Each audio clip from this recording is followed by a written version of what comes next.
Ano to? Owl. Owl.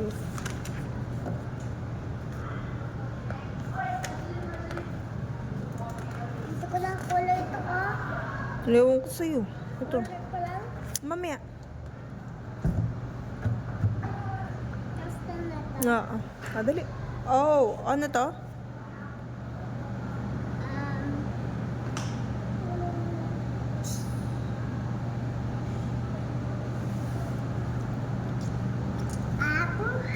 Octopus. Octopus. Ano? Octopus. Nung octopus. Octo. Octopus. Very good.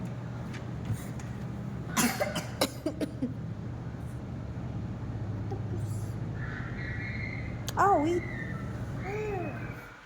Trace the small O using your orange crayon. Connect it to each arm of the octopus. Color ko daw. Oh. Color ito daw. Ano mo muna eh? Pencil mo muna. Ganito. Ito. Tapos ko. Lapas ko. Lapas. Hindi pwede lagpas. Siya. Lagpas eh.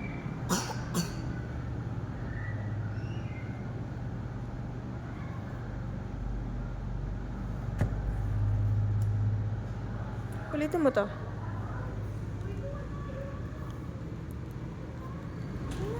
Dito lang sa kabilang side.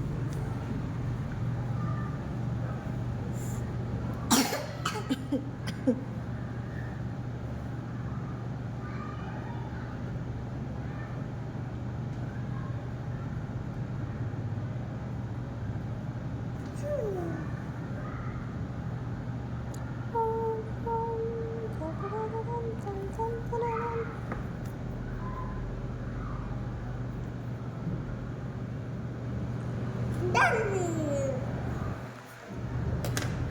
Color mo muna yung owl. Yung owl muna. Wait nga lang. Dito, tingnan ka. Yun oh, may octopus pa dito oh.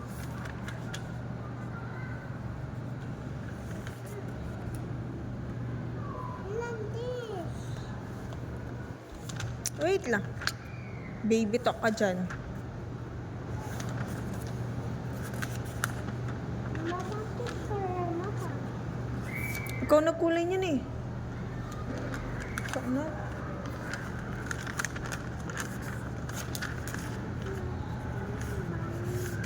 Ito, meron.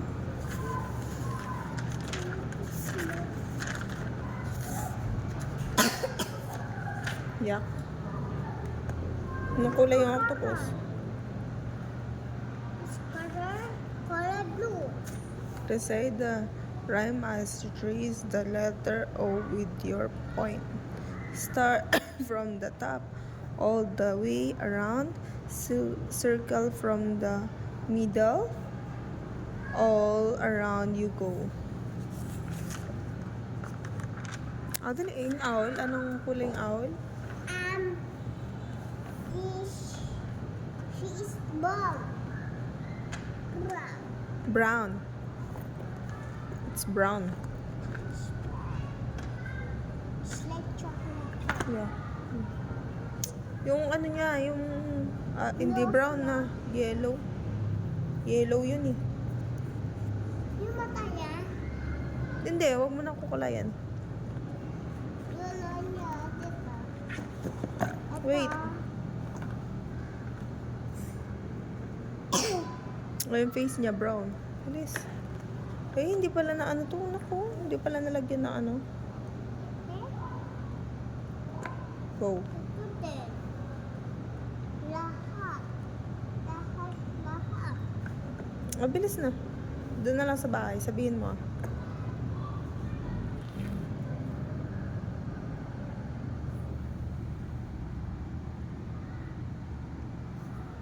Ito pa lapas-lapas. No.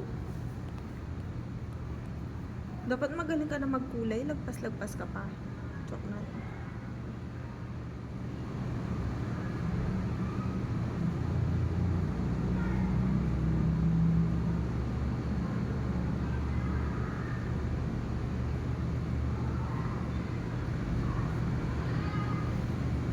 Are you sure brown to? Ito brown. Alam ko yellow to eh. Sige. Yung pati niya. Brown na. Brown na lahat. Bakit? Nakakita ka bang red? Gusto mo red?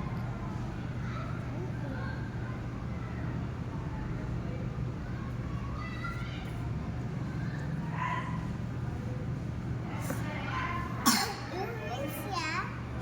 Brown.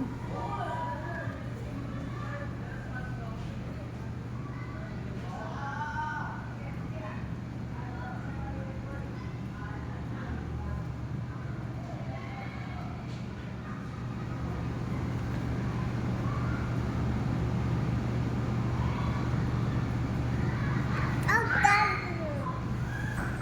Lagpas naman. Kanina pa po nasa labas. Nasa labas pa.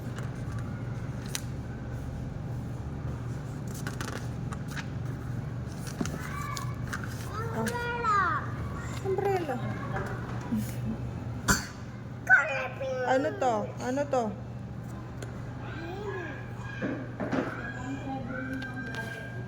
Pink. Fishy. Ostrich? She's pink. Yung mo na orange. Tita. Baby, talk ka na ng... Oo. Tito. Yung leaves. Anong kulay? Very good.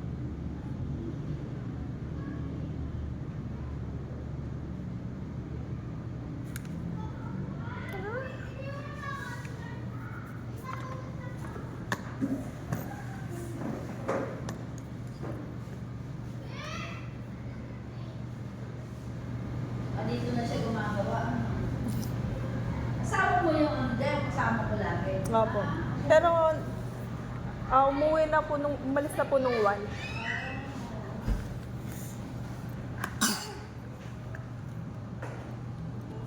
Yung owl muna. Kung di pa dito man, nagdedekorasyon na. Sa bahay na, wala pa ang dekorasyon. Yes. Sabi bili mo ma'am doon sa bilog na galang. Hindi mo ako bumili. Sino? Yung mga pera. Ha? Pati yung dito niya. Zayli, yung dito. Nag-share-share sila. Sabi? Tita. Ito, oh.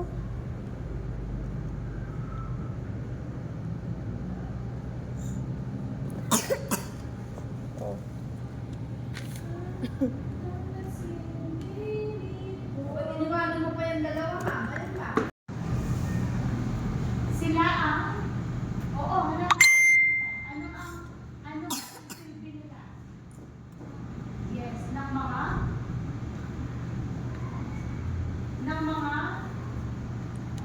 Tingnan ko. sinasabi mo na, lugar. Tingnan mo, lagpas yun.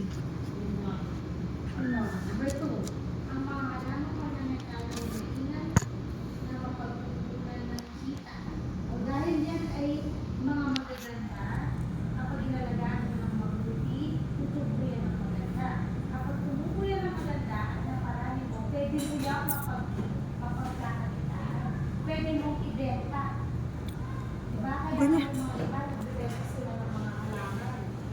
Gusto mo, bibidyo kita. Unang kapag pinabangan, unang silbi niya, nagpapaganda ang mga lugar, tulad ng bahay, Dito pa. simbahan, mall. Pangalawa, pwede mo itong mapagkukuhan ng Totoo.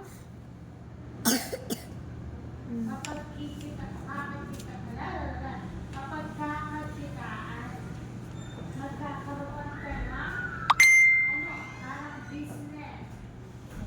Pag ikaw ay nagbenta, syempre yan ay tutubo o magkakaroon ka ng kita. Binibenta nila. Next. Ang ilan sa mga nagkakaroon Yung tail niya, meron tail yan. Yun o, yung 2. Di ba? Pwede rin yung mga One, halamang ornamental two. na magsilbing gamot. Ito, Yun yung two. tinatawag nating herbal medicine. Dito to. Oh. No? Pwede silang gawing gamot. Halimbawa, sige nga, magbigay ka nga ng sakit na naranasan natin. Ubo, lagnat, sipon. Merong mga gamot, merong mga gamot na makukuha natin sa mga halaman. Pangapat, nakatutulong din sila sa pagtigil ng mga mata at pagbubuhay nila. Bago kaya nagpapatulo, kung ang bundok ay walang tulo at tumulan ng malakas ano ang mangyayari. Last night, bakit? Ano ba silbi ng ugat nila? Ano ba silbi ng puno? Sila ang kumakapit sa lupa at sila ang sumisipsip ng tubig kamukha ng mga halaman ornamental. Dahil sila ay nakatanim kahit saan. Kapag umulan ng malakas o kapag umulan, meron ka nasipsip ng tubig. Silbi, number 4 na silbi nila. Pag wala ang mga yan, pwede ang isang lugar ay Oo nga, kita dito. Tuturo kita oh. Number 5. Nakakatulong din sila na Gusto mo? mabawasan ang pollution sa hangin. Na-discuss ko Ito oh, yung kabaya kanina. Yung black. halaman. Trace mo lang. No, nakakatulong yan para mas Basta mo na dito. o maiwasan natin ang mga polusyon. Ano bang polusyon? Ang nararanasan, ang pwede mangyari kapag walang puno. Maliban sa yung water pollution, ano pa? Air pollution. Sila ang kumukuha ng mga dust, alikabok, kinukuha ng mga halaman yan para hindi natin o para konti na ang malalakap natin na hindi hangin, na alikabok o usok. O, pansinin nyo, pupunta kayo sa Maynila. Sa Manila, walang masyadong puno. No? Kapag kayo ay pupunta doon, marami. Relax. Yan, try nyo na. Pag umiinom sa mga panga, ganun yung ilong nyo sa tissue. Maikot. Dahil walang tumutulong na halaman na lumalakap saan? Sa mga usok. Diyon sa mapupunta.